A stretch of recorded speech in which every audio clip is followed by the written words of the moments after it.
बिस्मिल्लाहिर्रहमानिर्रहीम। अस्सलाम वालेकुम। कैसे हैं आप सब लोग? उम्मीद करती हूँ खैरियत से होंगे। मैं भी अल्लाह के फजल से ठीक हूँ। बस घर के वही रूटीन चल रहे हैं। हस्बैंड अभी आए नहीं हैं। हाँ, 2 महीने हो गए। वैसे तो 6 महीने हो गए। बस ईद पर आए थे और हमारी शादी को 12 साल हो गए, लेकिन ये सिलसिला चालू ही। तो बस ये सिलसिला तो हस्बैंड का चालू ही है। कम से कम 6 साल हो गए कि वो बस जाते हैं आते हैं, समझ में नहीं आता। मैं बच्चा जो मेरा फर्स्ट में था तब से लेकर आज तक मैं अकेली ही रहती हूँ।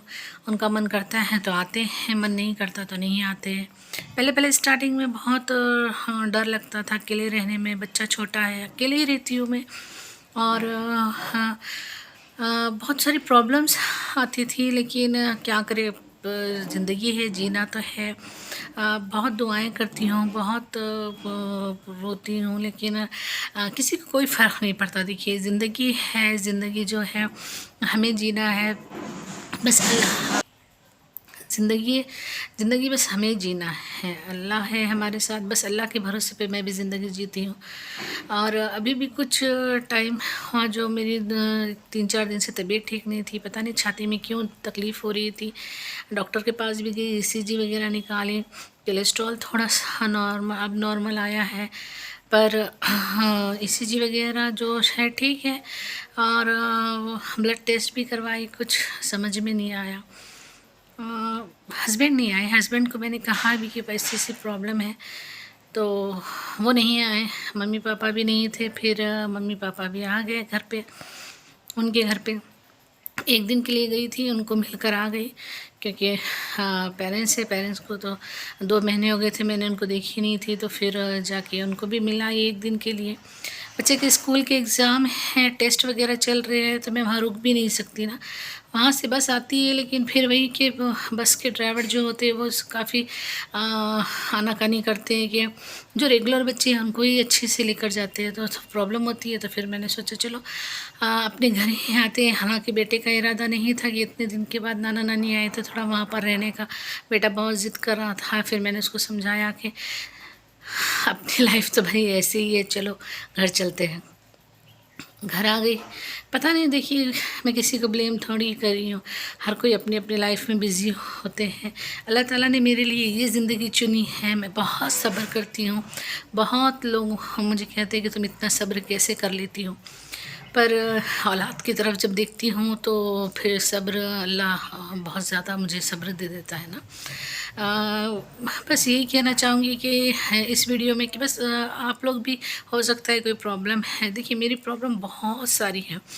मैं, जो मुझे करीब से जानते हैं ना, उनको पता है कि मैं किस चीज़ से गुज़रती हूँ, क्या क्या मेरे साथ प्रॉब्लम्स होते हैं। आप जानते हैं कि बिना हस्बैंड के अब कुछ लोग ये कहेंगे कि जो जिनके हस्बैंड आउट ऑफ कंट्री रहते हैं, तो फिर वो लड़कियां, वो औरतें कैसे रहती हैं, उनके पास तो 2-4 बच्चे होते हैं, फिर वो कैसे हैंडल करती हैं। तो देखो, वो चीज़ अलग है।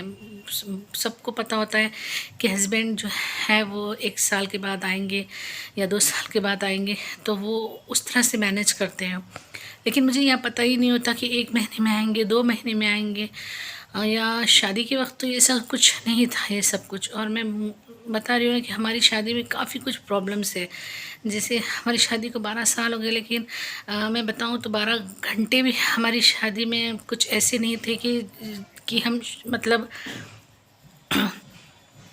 हम हमारी 12 घंटे भी हम कभी ज़िंदगी में अपनी शादी एंजॉय नहीं कर पाए। बस शादी हुई है, अल्लाह ने हमारा नसीब एक दूसरे के साथ लिखा हुआ है, तो हम जुड़े हुए हैं। और बस सब्र करती हूँ और यही दुआ करती हूँ कि अल्लाह पर सब्र करें, अल्लाह पर भरोसा रखें। और कुछ भी तकलीफ़ हो तो अल्लाह का दामन कभी ना छोड़े, अल्लाह पे बिल्कुल भरोसा रखें। आपका ईमान जब पक्का होता है ना, तो कितनी भी तकलीफ़ है, कितनी भी प्रॉब्लम्स आए, तो आपका अल्लाह पे यकीन होता है ना, तो फिर सारे रास्ते आसान हो जाते हैं। और बस मैं भी इसी उम्मीद के साथ हूँ कि बस अल्लाह ताला एक दिन सही करेंगे, अच्छा करेंगे और बेहतर करेंगे। मेरे हक़ में फ़ैसला होगा, जो भी होगा बेहतर फ़ैसला करेंगे अल्लाह ताला। तो हाँ, यही कह रही हूँ कि हाँ, ज़्यादा से ज़्यादा आप बहनें भी जो भी तकलीफ़ में है, जो भी परेशानी में है, इस्तग़फ़ार पढ़े। इस्तग़फ़ार कभी ना छोड़ें, बस इस्तग़फ़ार पढ़ते रहें। अल्लाह ताला बहुत बड़े हैं, वो आपकी दुआएं ज़रूर कबूल करेंगे। और बस क्या बताऊँ, बहुत कुछ है बताने के लिए। यही क्या कहूँगी कि दुआएं मांगिए, बहुत दुआएं मांगिए, अल्लाह से मांगते रहिए, मांगते रहिए। मेरे जो जितना सब्र किया है ना, यकीन मानिए कि मुझे अल्लाह ताला ने उसका कहीं ना कहीं तो मुझे उसका अजर दिया है मेरी ज़िंदगी में, और अल्लाह ताला इंशाल्लाह और मुझे उसका अजर देंगे। तो बस दुआएं दुआएं, कभी अल्लाह से मायूस, मैं कभी अल्लाह से मायूस नहीं होती। मेरी लाइफ में इतनी सारी प्रॉब्लम है, इतनी प्रॉब्लम है, मैं के आपको क्या बताऊँ ना। तो हाँ, मेरी शादीशुदा ज़िंदगी में, एक्चुअली मेरी शादीशुदा ज़िंदगी में बहुत सारी प्रॉब्लम्स हैं, लेकिन मैं कभी अल्लाह से नामायूस नहीं हुई हूँ। मैं कभी अल्लाह से उम्मीद नहीं छोड़ती हूँ।